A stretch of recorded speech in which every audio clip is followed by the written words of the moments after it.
Hello, welcome to Tej education. छात्रावास अधीक्षक परीक्षा के लिए आज हम जीके विषय का प्रैक्टिस नंबर 3 लेकर आए हैं।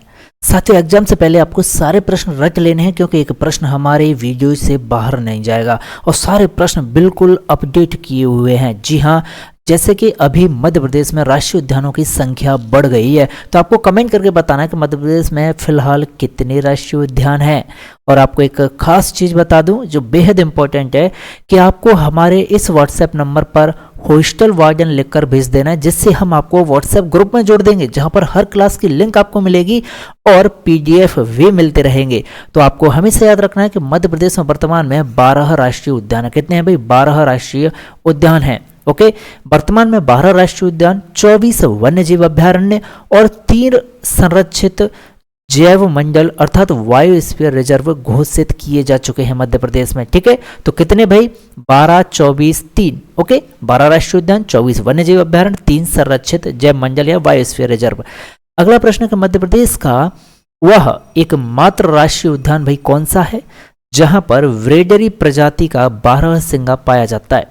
तो आपको याद रखना है 12 सिंगा जो ब्रेडरी प्रजाति का है ये कान्हा किसली राष्ट्रीय उद्यान में केवल पाया जाता है। ठीक, चलिए प्रश्न क्रमांक 3 आपकी स्क्रीन पर है, लेकिन उससे पहले बता दूं कि साथियों आप छात्रावास अधीक्षक परीक्षा के लिए हमारा प्रैक्टिस बैच ज्वाइन कर सकते हैं जो केवल 249 रुपए में है और 10,000 प्लस संभावित प्रश्न हम इसमें करवाएंगे और 500 से ज़्यादा टेस्ट आपको मिलने वाले हैं।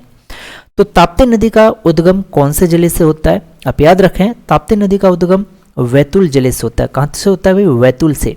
प्रश्न है कि निम्नलिखित में से कौन सी नदी है जो पश्चिम की ओर बहती है भाई? इस तरह से पश्चिम दिशा की ओर, पूर्व से पश्चिम की ओर, गंगा, नर्मदा, गोदावरी या फिर यमुना। तो आप याद रखिएगा कि पश्चिम की ओर जो बहती है वह नदी है साथियों कौन सी? नर्मदा। ठीक है, अगला प्रश्न है कि किलों का रत्न कौन से दुर्ग को कहा जाता है? किलों का रत्न ग्वालियर के किले को कहा जाता है या फिर धार के किले को या असीरगढ़ के किले को या फिर रायसेन के किले को? तो आप याद रखिएगा कि किलों का रत्न कहा जाता है ग्वालियर के दुर्ग को। प्रश्न है कि भारत में सबसे बड़ा जो बौद्ध स्तूप है भाई, सबसे बड़ा बौद्ध स्तूप ये कहाँ पर है? सारनाथ, सांची, गया या फिर अजंता? आप याद रखें सांची का जो स्तूप है भाई, ठीक है, बौद्ध स्तूप, ये भारत का सबसे बड़ा बौद्ध स्तूप है।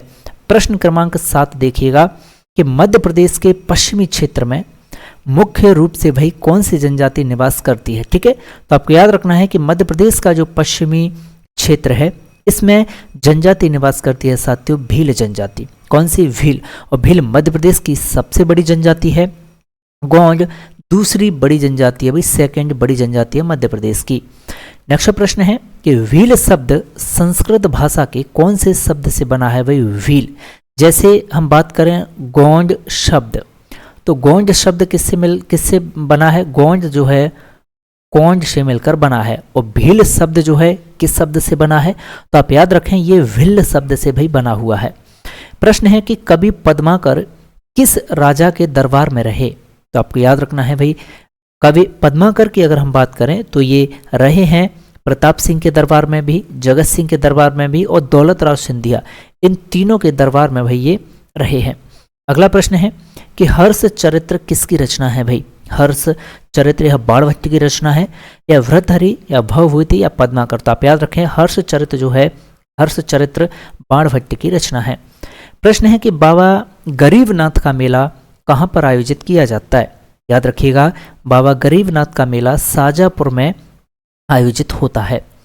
प्रश्न क्रमांक 12 देखें कि सीधी के धीदरा गांव में कौन सा मेला भाई लगता है? धीदरा गांव में। अच्छा प्रश्न है, तो आप याद रखें कि सीधी का जो धीदरा गांव है यहाँ पर चांद देवी का मेला भाई लगता है। नेक्स्ट प्रश्न है प्रश्न क्रमांक 13 कि मध्य प्रदेश के बुंदेलखंड का मुख्य लोक नृत्य भाई कौन सा है? तो बुंदेलखंड का जो मुख्य लोक नृत्य है यह है भाई राई स्वांग। कौन सा है? राई स्वांग है। प्रश्न क्रमांक 14 देखें कि निम्न में से कौन सा लोक नृत्य ऋतु चक्र से जुड़ा हुआ है? स्वांग या फिर पंडवानी या काठी या कर्मा? तो याद रखिएगा ऋतु चक्र से जुड़ा हुआ जो लोक नृत्य है यह है कर्मा लोक नृत्य। ठीक भाई। प्रश्न क्रमांक 15 देखें कि मध्य प्रदेश के किस दुर्ग में लक्ष्मी नारायण का मंदिर है भाई? बांधवगढ़ में या गिन्नौर या अजयगढ़ या नरवर के किले में? तो आप याद रखें कि लक्ष्मी नारायण का मंदिर बांधवगढ़ के दुर्ग में है। ठीक। प्रश्न क्रमांक 16, खजुराहो के मंदिर भाई कितने समूह में बटे हुए हैं? आप याद रखें खजुराहो के मंदिर कुल 3 समूह में बटे हुए हैं। कितने भाई? 3 समूह में। प्रश्न है, प्रसिद्ध गीत गायक स्वर्गीय किशोर कुमार का संबंध भाई मध्य प्रदेश के कौन से शहर से था? याद रखिएगा कि किशोर कुमार का जो संबंध है ये भाई कहाँ से है? खंडवा से है। नेक्स्ट प्रश्न है कि सुर साम्राज्ञी सुश्री लता मंगेशकर जी का जन्म मध्य प्रदेश के कौन से शहर में हुआ? याद रखें इंदौर में। प्रश्न है कि मध्य प्रदेश के किस नगर में पहली केंद्रीय पुलिस ट्रेनिंग एकेडमी भाई खोली जाएगी? तो पहली केंद्रीय पुलिस ट्रेनिंग एकेडमी की अगर मैं बात करूं तो ये भोपाल में खोली जाएगी। कहां पर भाई? भोपाल में।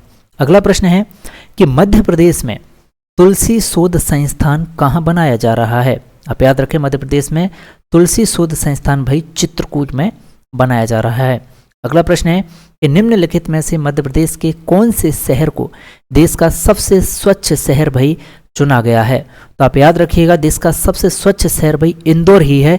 ठीक है, आगे बढ़ते हैं। प्रश्न है कि हाल ही में मध्य प्रदेश के किस स्थान पर विश्व हिंदी सम्मेलन का भाई आयोजन किया गया? अच्छा प्रश्न। तो आप याद रखिएगा कि विश्व हिंदी सम्मेलन का आयोजन कहां पर भाई? राजधानी भोपाल में किया गया। अगला प्रश्न है कि भारतीय अंतरिक्ष अनुसंधान संगठन के अग्रणी केंद्रों में से सतीश धवन अंतरिक्ष केंद्र भाई कहां पर स्थित है? बहुत अच्छा प्रश्न है। तो आप याद रखिएगा यह है साथियों कहां पर? आंध्र प्रदेश में। नेक्स्ट प्रश्न है कि भारत का राष्ट्रीय पुस्तकालय कहां पर है भाई? राष्ट्रीय पुस्तकालय। तो आप याद रखें भारत का जो राष्ट्रीय पुस्तकालय है ये है भाई कहां पर? कोलकाता में। नेक्स्ट प्रश्न है कि निम्नलिखित में से कौन से एक प्रमुख मनोवैज्ञानिक थे? तो आप याद रखें एक प्रमुख या प्रसिद्ध मनोवैज्ञानिक हैं भाई सिगमंड फ्रायड। कौन है? सिगमंड फ्रायड एक प्रसिद्ध मनोवैज्ञानिक थे। साथियों आप हमारा ऐप जरूर डाउनलोड करें। ऐप का नाम है तेज एजुकेशन। जी हाँ, तेज एजुकेशन ऐप आप डाउनलोड करें। ठीक है, ऐप जहाँ पर आपको छात्रावास अधीक्षक परीक्षा के लिए प्रैक्टिस बैच मिलेगा, ढेर सारे टेस्ट आपको मिल जाएंगे और ढेर सारे PDF आपको मिल जाएंगे। व्हाट्सएप ग्रुप आप जरूर ज्वाइन कर लीजिएगा।